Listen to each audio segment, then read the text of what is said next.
আসসালামু আলাইকুম। আবেগের আঙ্গিনায় বাই মিমি চ্যানেলে আপনাদের স্বাগতম। পড়ছি পুষ্প প্রণয় ধারা পর্ব 7। আয়েশা রেগে বললেন, দামরি, তোর দাঁত ভাঙমো। আকলিমা খাতুনের চোখ পানি টইটুম্বুর। শান্ত স্বভাবের আকলিমা, সওদাগর বাড়ির ছোট বউ, গরিব ঘরের হওয়ায় শাশুড়ি সবসময় তাকে কথা শোনায়। দীর্ঘ নিঃশ্বাস ফেলে পেছনে তাকাতেই চোখ পড়ে সেলিনা হায়দারের দিকে। সেলিনা চোখের ইশারায় সান্ত্বনা দেয় আকলিমাকে। পৃথিবীতে একটা মানুষ আছে যে কিনা সব সময় আকলিমাকে ছোট বোনের মতো এতটা ভালোবাসে। আকলিমা হাসে, চোখে জল মুখে হাসি, এই আর কি। সেলিনা ইরাকে ধমকে চুপ করালো। গেট পেরিয়ে সবাই ভেতরে ঢুকলো। তখনই চোখের সামনে ধরা দিল এক বিশাল আঙিনা। বাড়ির সামনে প্রশস্ত উঠান, লালচে মাটির উপর সাদা পাথরের আঁকার নকশা।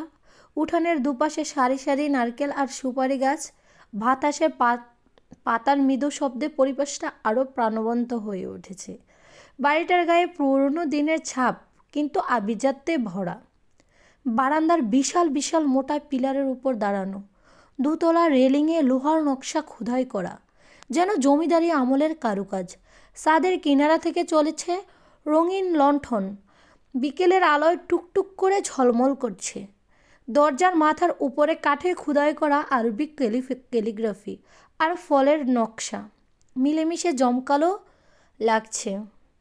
বারান্দা পেরোতেই মেঝে লাল কালো ঢালি ঝকঝকে পরিষ্কার। দেয়ালে পুরনো দিনের বড় বড় ছবি, পূর্বপুরুষদের হয়তো। তখনই আমেনা হায়দার মেয়েকে জড়িয়ে ধরে হাউমাউ করে কেঁদে বললেন, তোমায় কতদিন দেখি না মা, ভুলে গেছো এই মাটাকে? না আম্মা, ভুলতে পারি না। সব যদি ভুলতে পারতাম আম্মা, তাহলে শান্তি পেতাম। কথা শেষ করেই দীর্ঘ নিঃশ্বাস ফেলল। দুই ভাবি এসে সেলিনাকে বকে নিল। সবাই সবার সাথে সাক্ষাৎ হলো। মেয়েরা সবাই তুলির রুমে থাকবে। হায়দার বাড়ির টেবিলে সবাই ডিনার করতে বসেছে।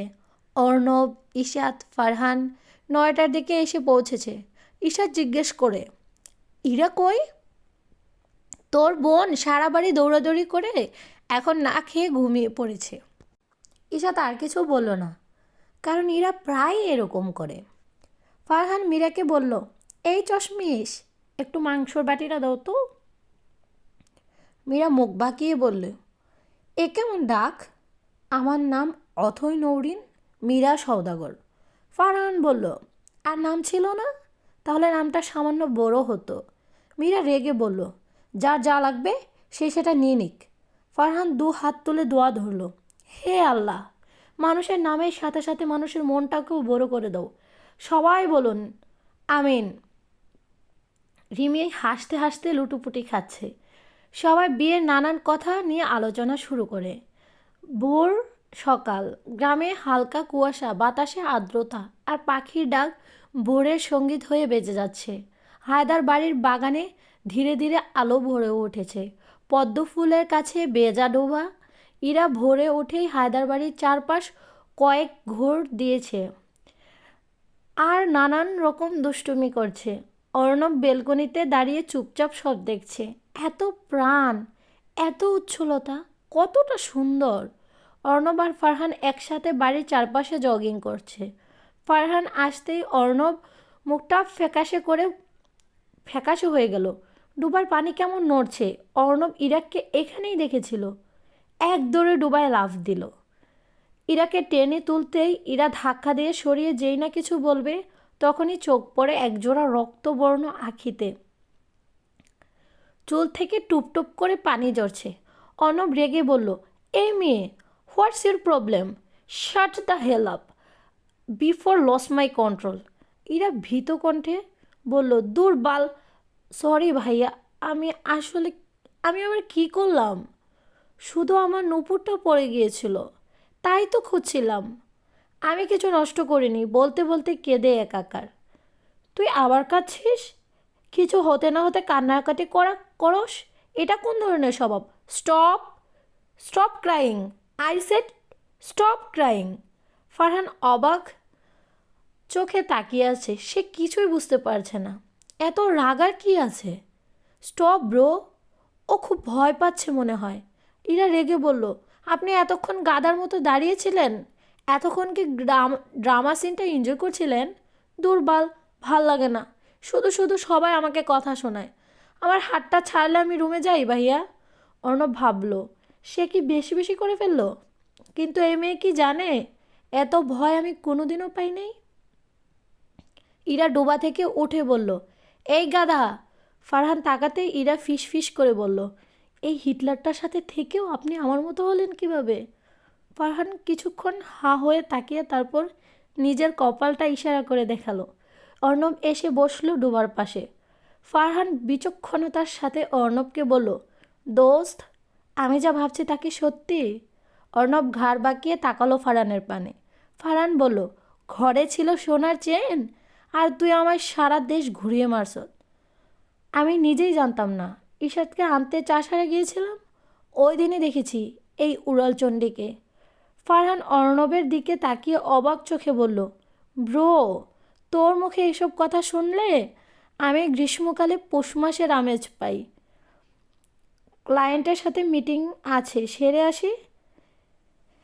এখানে নেট কানেকশন ভালো পাই কিনা তাও তো জানা নেই, বলল অর্ণব। ফারহান সিঁড়ি দিয়ে উঠতে উঠতে দেখল রুমের সামনে চেয়ারে বসে পড়ছে মীরা। এগিয়ে গিয়ে বলল, কি চাচ্ছ? কিসে পড়ছ? মীরা চোখ তুলে তাকাতেই দেখল ভীষণ ফর্সা ফারহান। চোখ দুটো ছোট ছোট, বডি দেখলেই বোঝা যায় খুবই মেনটেন করে চলে। মীরা বিরক্ত নিয়ে বলল, আমার নামটা ধরে ডাকলে আমি একটু খুশি হব। ফারহান হেসে বলল, আমি তো আর সবার খুশি করার দায়িত্ব নিয়ে রাখিনি, আর বিশেষ করে কানা লোকদের তো নাই। মীরা রেগে বলল, আপনি আজব লোক তো, আমার মাথায় ধরে না। ঈশা তার অর্ণব ভাইয়ের মতো বিচক্ষণ লোক আপনাকে কীভাবে বন্ধু বানালো?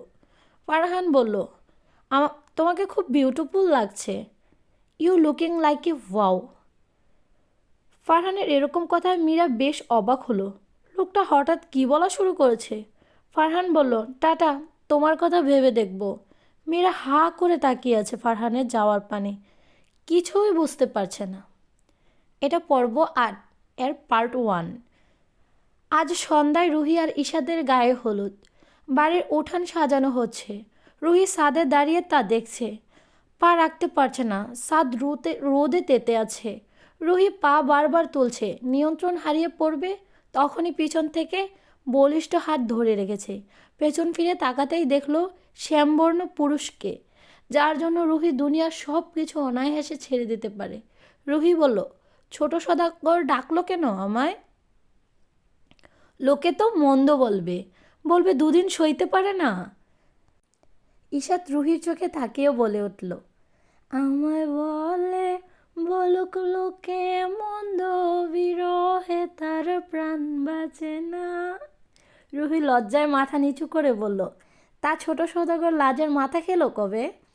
ঈশাদ রুহির থুতনি ধরে মুখটা ওর দিকে করে বলল, তুমি নামের বিষটা যেদিন থেকে পান করেছি। রুহি একদৃষ্টিতে তাকিয়ে আছে ঈশাদের দিকে।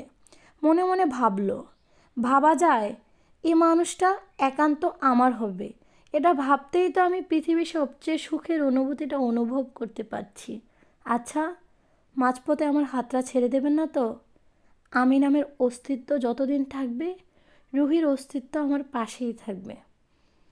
ইফতি সিঁড়িতে দাঁড়িয়ে পাহারা দিচ্ছিল কেউ আসছে কিনা। হঠাৎ চিৎকার করে বলল, অর্ণব ভাই আসছে, ওনার সামনে আমি কিছু বলতে পারবো না। ঈশাদ রুহিকে বলল, তোমার ভাইটা নিজে বিয়ে করবে না আর অন্যের কারো রোমান্স সহ্য হয় না। রুহি ঈশাদের পেটে চিমটি কেটে বলল, আমার ভাইদের কাছে আসতে যেও না ছোট সওদাগর। তোমার ভালোবাসা ব্রিজের উপারে রেখেই চলে আসব। দেখেছ তো হাত কে ছাড়ছে, প্রমাণ করে দিয়ে গেলাম। অর্ণব বিচক্ষণ মানুষ, বুঝতে পারলো ইফতি কেন সিঁড়িতে। চিৎকার করে বলল, কী রে, বিয়ে ক্যান্সেল করবো? ঈশা চিৎকার করে বলল, আসছি শালা, তোর বোন এমনি পোল্টি খাচ্ছে। তাড়াহুড়া করে আস্তে আস্তে বলল, শোনো জানে জিগার, কবুল বলার সময় কিন্তু কাঁদবে না, তাহলে নিজেকে ভিলেনের মতো লাগবে, মনে হবে জোর করে বিয়ে করছি। নিচ থেকে ইফতি বলল, ভাবি এখনো সময় আছে, ভেবে দেখো। ঈশাদ বলল, নিচে যা, থাপ্পড় খাবি। এমন কয়েকটা ভাই বোন থাকলে বাহিরের কোনো শত্রু দরকার পড়ে না। অর্ণব, ফারহান, ঈশাদ গ্রাম ঘুরে আসলো সন্ধ্যার দিকে। গ্রামের উঠান সন্ধ্যার দিকে একটু পর উঠানে লণ্ঠনের আলো জ্বালানো হয়েছে, খুব সুন্দরভাবে সাজানো হয়েছে গায়ের হলুদের মঞ্চ। একটু গ্রামীণ আমেজ রাখতে চেয়েছেন। ছেলেমেয়েরা লাফালাফি করছে, হলুদে গান চলছে, মেয়েরা সবাই পরলো হলুদ রঙের ড্রেস, ছেলেরা হলুদ পাঞ্জাবির ওপর সোনালি কোটটি। অনুষ্ঠানটা সুন্দর করার জন্য বাড়ির ছেলেরাও নানান দায়িত্ব নিয়েছে। তাদের সাথে যুক্ত হয়েছে গ্রামের তাদের পরিচিত কয়েকজন। অর্ণব মোটেও পছন্দ হয়নি ওদের আসাতে, কিন্তু হাজার হোক, তারা সবাই একই ফ্যামিলির লোক, তাই কিছু বলল না।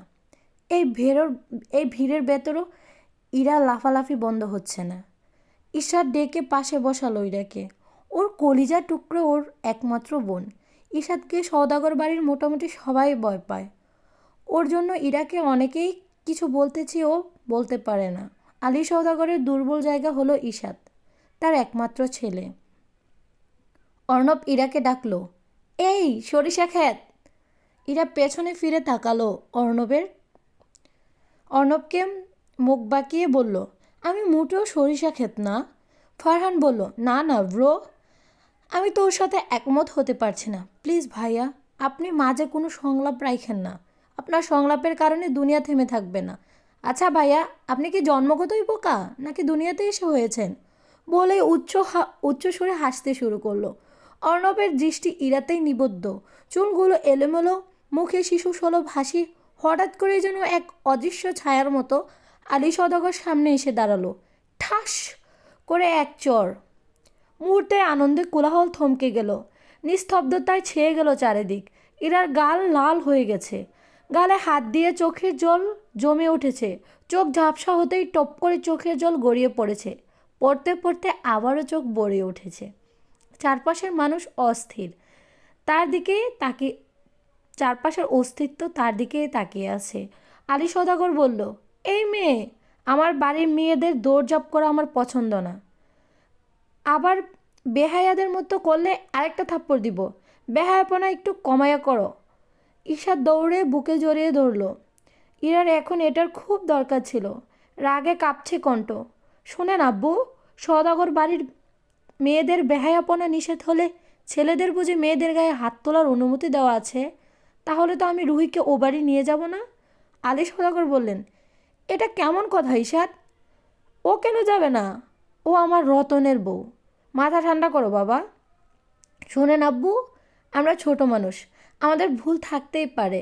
আপনি আমাদের শাসন করবেন, কিন্তু কথায় কথায় বাড়ির মেয়েদের গায়ে হাত যাতে না ওঠে।